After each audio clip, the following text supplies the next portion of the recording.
Buenos días, buenas tardes, buenas noches.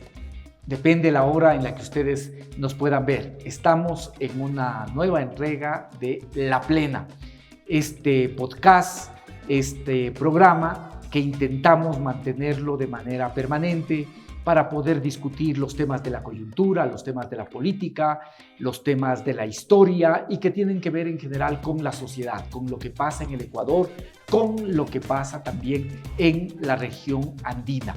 Y de eso se trata, de poder conversar, de poder discutir, de poder también reflexionar. Y ahora, como ustedes ven, estamos en el Museo Mena Camaño, que muchos lo conocemos como el Museo de Cera. Históricamente, quizá incluso nos ha sido ajeno el nombre de Museo Mena Camaño y hemos conocido como el Museo de Cera. Y ahora tenemos la oportunidad, además, de compartir aquí en La Plena con Alejandro López. Alejandro López es el cronista de la ciudad, es el historiador de la ciudad. ¿Qué hace un cronista? ¿Qué hace un historiador de la ciudad? Bueno, la figura se crea en el Código Municipal en la época moderna de 1992 con la idea de dotar a la ciudad de un personaje que vele por la preservación de la documentación histórica, que investigue esa documentación y también tiene algunas funciones administrativas. Colabora con todo el proceso de nomenclatura de las calles de la ciudad, que cuando son personajes históricos el cronista es el que emite un informe de pertinencia sobre estos temas, pero en general también trabaja con la investigación que en cada de las áreas del municipio se necesita. Y puede ser que un concejal necesita información histórica, pues nos escriben, nos piden de manera oficial, o hace un momento también el Cuerpo de Agentes de Control estaba festejando su bicentenario y también pues necesitaban asesoría en esta investigación. Entonces nosotros colaboramos. Uno de los últimos temas importantes también en los que se pudo apoyar fue la construcción del álbum ilustrado de la historia de Quito. Claro, Sí. es álbum que la mayor parte de ciudadanos todavía no hemos podido ver, sino que básicamente ha estado para escuelas, colegios, ¿no? Pero que sin duda es muy interesante para conocer mucho más sobre Quito. Y eso tiene que ver con la investigación que hace también el cronista de la ciudad. Efectivamente. Entonces el cronista es un personaje que ejerce sus funciones de manera transversal, pero yo creo fundamental que un historiador esté presente en cualquier institución pública y en el municipio, pues con más razón, porque la historia es una fuente importante de análisis del presente, no solamente del pasado, como muchas veces se tergiversa el significado de la palabra, porque historia viene de la investigación y la investigación se hace en el presente. Si tendrías que escoger entre los miles de documentos que habrá en el archivo, tú dirías, estos son claves. ¿Por qué?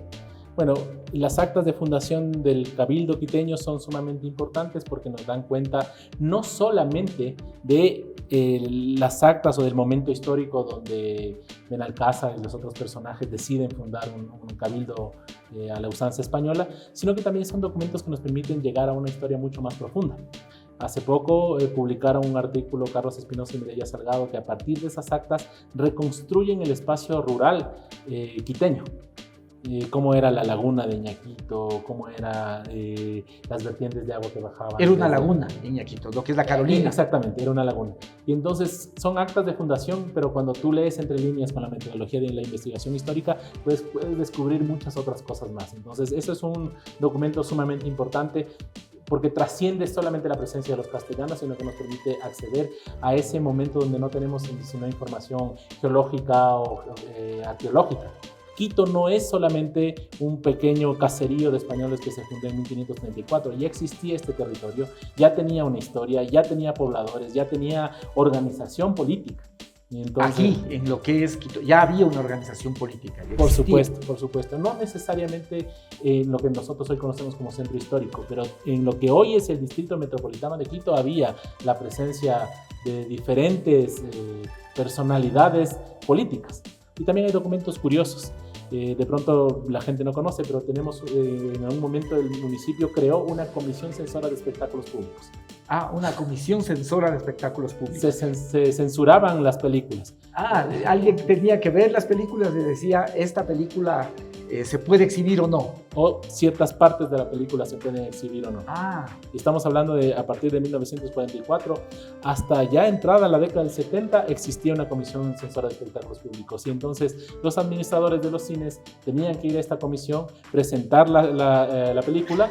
Estos personajes que eran personajes de la élite quiteña decían vale o no vale que vean esta película los jóvenes de la ciudad. Las mujeres, por ejemplo, se censuraban porque atentaba contra la familia o atentaba contra la moral o porque el baile es muy sugerente.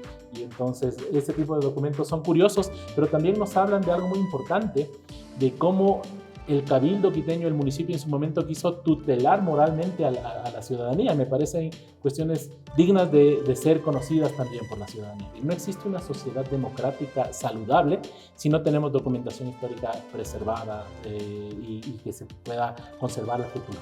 Entonces, entre otras muchas cosas, una sociedad democrática necesita de archivos en buen estado.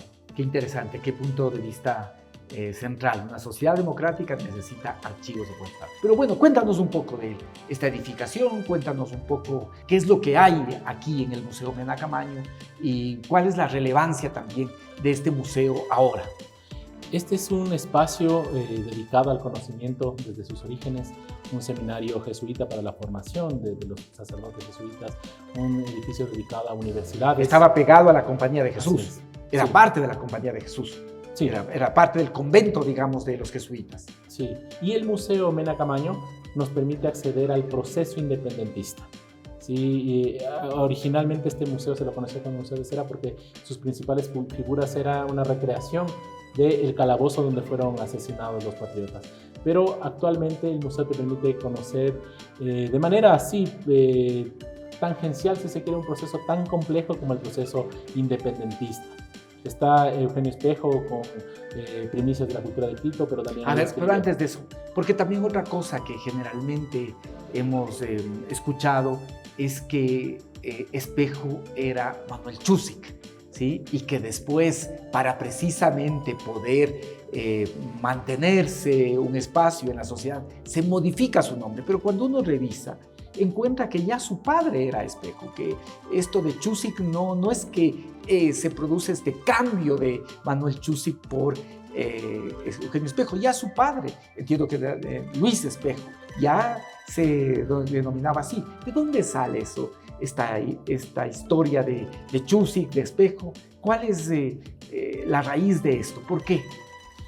De acuerdo a las investigaciones de Carlos Paladines, esto surge por las polémicas que generaba el personaje de Espejo, porque claro, no era un personaje cómodo para muchos miembros de la sociedad quiteña del siglo XVIII, porque criticaba el desaseo de los médicos, criticaba la corrupción del clero, criticaba también el poder político. Y entonces en una de esas polémicas se genera un enemigo, y este enemigo como una forma de desacreditarle, porque no estoy desconociendo una conexión con el pueblo indígena en su configuración étnica, si se quiere, pero no era el apellido de nacimiento. Sí, de pronto era un apodo que se le puso para tratar de desprestigiarlo. Y no quiero decir con eso que Espejo no tuviese un compromiso también con el pueblo indígena. En este caso, el texto de la defensa de los curas de Riobamba, que si bien es cierto es una defensa a un proceso puntual donde se les acusaba a los curas de Riobamba de haber cometido algunos exabruptos, pues Espejo en ese documento pone sobre el tapete una combinación de sus ideas ilustradas y de una valoración profunda por el intelecto, por la belleza, por la pureza del espíritu, del alma del pueblo indígena, de Riobamba en este caso, pero que en su época eso era algo absolutamente desconocido. Claro. Es una ruptura intelectual profunda.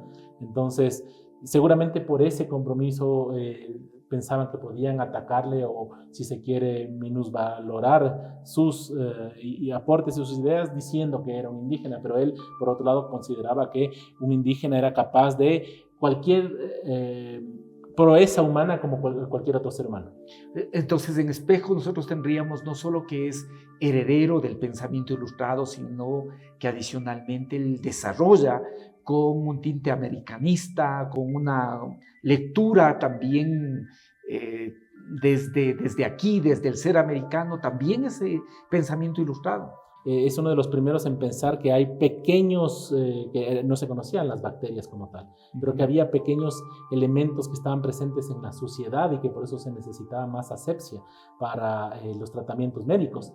Y entonces es un precursor un poco de la investigación de las bacterias respecto de después cómo se empieza a tratar la viruela. Es un científico, pero también es un salubrista, que diríamos ahora. También no solo es el problema de poder investigar qué es lo que provoca, sino también de las condiciones que generan, que existen y que generan este proceso de enfermedad, podemos decir. Así es, por eso Espejo, cuando hacemos conmemoraciones, su nombre aparece como el Día del Periodista, pero también el Día del Médico.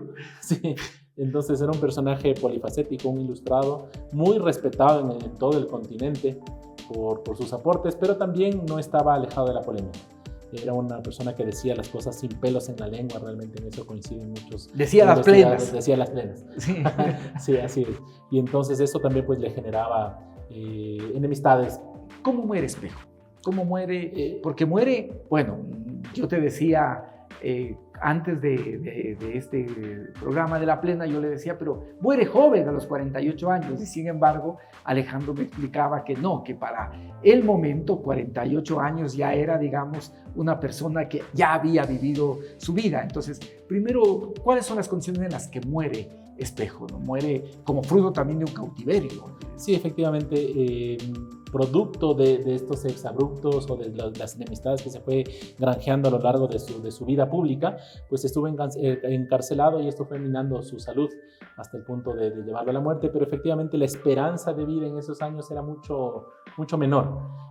Claro, no podemos mirar con los lentes de la medicina contemporánea las enfermedades de esa época. Claro, entonces Espejo muere a una edad ya madura porque esa era la esperanza de vida promedio. Ahora las personas viven a los 75 años. Pero sin embargo también, digamos... Seguramente pudo haber vivido mucho más, pero las condiciones del encierro, el maltrato, también de alguna manera, sí, el empobrecimiento que fue sometido por constantes juicios y etcétera, pues le pasó factura. Los hermanos Espejo eran una familia, digamos, acomodada para la época.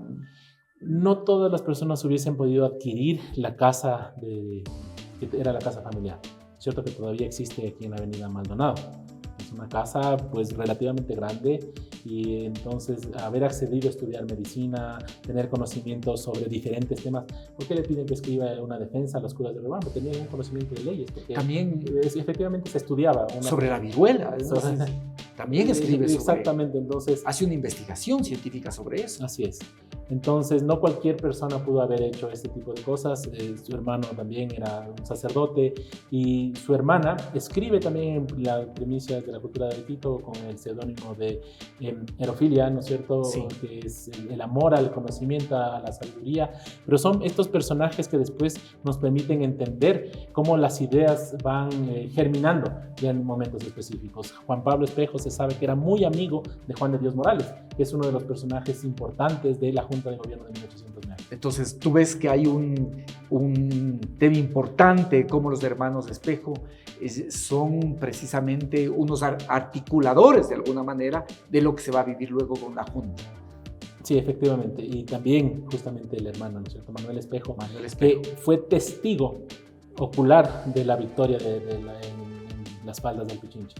Entonces, seguramente las bibliotecas, las lecturas, los círculos de discusión, que seguramente también fueron reprimidos eventualmente con la presencia de Toribio Montes o los diferentes presidentes de la audiencia que enfrentaron el movimiento quiteño después de 1809, pero de pronto ella como enfermera en la atención de salud podía ir generando discusiones, podía seguir teniendo un panorama claro sobre la vida política.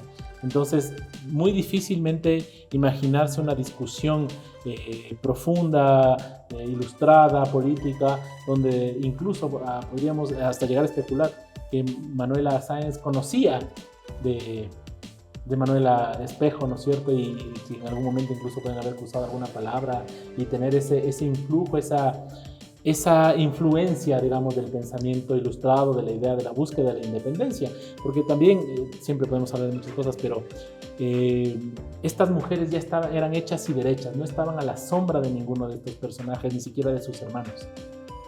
Qué interesante esto que tú has dicho, no estaban a la sombra. O sea, Manuel Espejo no estaba ni a la sombra ni de su hermano, ni de Eugenio Espejo, ni de su hermano. O de José Mejía o de Lequerica. José, que era su esposo, entiendo, ¿no? Era casada con José Mejía Lequerica. Era una mujer, digamos, emancipada para poder... Claro, porque después su esposo va a España y se queda en España y no regresa nunca más. Pero ella sigue su vida y sigue ejerciendo sus funciones y eso para mí es uno de los personajes. ¿Pero por qué ha sido tan invisibilizada? ¿Por qué se conoce tan poco de Manuela Espejo? ¿Por qué ha estado tan presente en la historia? Cuando tú dices ella digamos, son 30 años, 3 décadas por lo menos o más, ¿no es cierto?, siendo protagonista del proceso de independencia. ¿Y por qué ha estado invisibilizada por la historiografía clásica? Aquí siempre se puede investigar mucho más, pero también ninguna de las ciencias es una ciencia neutra. La perspectiva de género en la investigación histórica es un aporte mucho más contemporáneo, es decir, en la década del 80 antes no existía la idea de la historia de mujeres o una historia en perspectiva de género. Entonces, si se encontraba un personaje, pues ese era el gestor de las ideas y hasta ahí, y no se seguía investigando mucho más. Pero hay muchísimo que conocer sobre estas mujeres. Rosa Zárate, Campuzano también, o Sáenz en sus diferentes momentos históricos, y se necesita investigar y se necesita que crezca esta curiosidad también por los personajes en las niñas, en las científicas, en futuras historiadoras también. Si uno revisa la Constitución de Cádiz, por ejemplo, de 1812, uno ve que esa Constitución, si la compara con la de 1830, por ejemplo, esa Constitución tiene, digamos, como una perspectiva, podríamos decir, mucho más liberal respecto de lo que después vas a tener en 1830 aquí, cuando se crea ya el Ecuador, con la primera Constitución ecuatoriana, por decir algo. Efectivamente, porque la discusión sobre la soberanía era una discusión poderosa también, y porque se discuten derechos y se discute la reducción, por ejemplo, de algunos impuestos, o si es que la posibilidad de vivir bajo las leyes y no bajo el designio de la monarquía. Entonces, eso es algo que era muy, muy radical en ese momento, y que para 1830 el horizonte de posibilidades se transforma un tanto, porque hay un temor también a ciertos movimientos populares. No podemos perder de vista en este proceso a Haití. Cuando está en este momento Toribio Montes, ya después de la derrota de la Junta de Gobierno de 1812, Toribio Montes es el que está encargado de pacificar, y en los documentos de la presidencia de la Real Audiencia de Quito, ellos prohíben que en Esmeraldas desembarquen embarcaciones que vienen desde Santo Domingo, decían, porque se creía que iba a haber una sublevación pan-esclavista proveniente de Haití. Sí, y entonces se prohibía en los diferentes puertos de América que lleguen personas que se habían liberado a través de este proceso político, con el miedo de que haya una insurrección de los esclavizados o de la población afrodescendiente. Y entonces uno ve cómo la revolución empieza también a generar cierto temor, las revoluciones populares, pero Haití pues es una luz brillante que a veces se desconoce, porque efectivamente sin Haití también no hubiese tenido dónde refugiarse Bolívar después de sus diferentes momentos en los que fue derrotado, y también recibe incluso apoyo económico. Sí. Entonces, y esto estamos hablando de 1804, ya esta constitución donde claramente se dice todos somos libres, todos somos iguales ante la ley, y todos deberíamos ser fraternos. Es una constitución donde se plasma esta triada de la Revolución Francesa con mucha claridad. En el caso de Espejo, su pensamiento sobre lo popular, sobre el pueblo, si bien es cierto, despreciaba un poco la suciedad que podía haber venido acompañada de la pobreza. Él reconocía que ese era un empobrecimiento sistemático por la opresión. Entonces él decía, para que se elimine esa pobreza, tiene que desaparecer la opresión. Entonces esa es una de las ideas que no continúa. Es decir, Espejo de pronto fue muy radical, muy revolucionario en su pensamiento, pero cuando ya llegamos a la República del Ecuador, pues eso no se ve, y como bien conocemos, el artículo 68 de la Constitución del Ecuador nos dice que el pueblo indígena es otorgado la protección. Se le entrega la tutoría a los venerables curas párrocos, es la de esta raza miserable y abyecta. Efectivamente, pero eso es algo que Espejo no pensaba. Sí, pero llega a 1830 y se plasma en la Constitución. Constituciones con letras doradas que pueden reposar en los diferentes archivos. Claro, poco elegante para una Constitución. Y quizá ya con esto para ir concluyendo nuestro diálogo, ¿no? Es decir, este periodo, 1822, anexión a la Gran Colombia, y luego tienes esta Constitución de 1830, ¿no? Esta Constitución que también hace un esfuerzo para, digamos, unir élites regionales que no se veían a sí mismos en un horizonte común. De alguna manera eso no se refleja también en el mismo nombre, porque no es República de Quito, que, digamos, históricamente podría pensarse así. Quizá lo digo y quizá algún guayaquileño puede decir con una mirada centralista, ¿no? Pero no se reconocen como en estas élites también no se reconocen como una historia común, ¿no? Desconocen su componente nacional. Por eso el artículo que ya tú lo has citado, la Constitución de 1830, encarga que los curas, o sea, los venerables curas párrocos, quienes se encarguen, quienes sean tutores de una clase miserable y abyecta, así los califica, ¿no? Desconociendo también ese componente nacional, pero al mismo tiempo yo diría, ¿qué tan conectadas estaban estas élites para reconocerse en una historia común? Yo creo que también hay intereses en el desconocimiento de un pasado común. Porque si uno mire a profundidad la documentación, hay muchas más conexiones de las que nosotros queremos aceptar, o que la élite acepta. Y claro, ya estamos hablando de épocas distintas, pero en general, a ver, si García Moreno nació en Guayaquil, ¿por qué vino a gobernar a Quito cuando en el siglo XIX pues esto ya era prácticamente desbandada, cada ciudad se iba y guerras civiles constantes? Sí hay un proyecto nacional mucho más profundo que a veces, como digo, las élites locales no reconocen. Voy a poner un ejemplo del siglo XX, pero en la guerra del 41, donde el Ecuador, ¿no es cierto?, se enfrenta con su hermano país de Perú por diferentes causas, incluso políticas, uno puede ver el cabildo guayaquileño enviando cartas de solidaridad a la nación. Es decir, Guayaquil en ese momento se siente totalmente parte del pasado.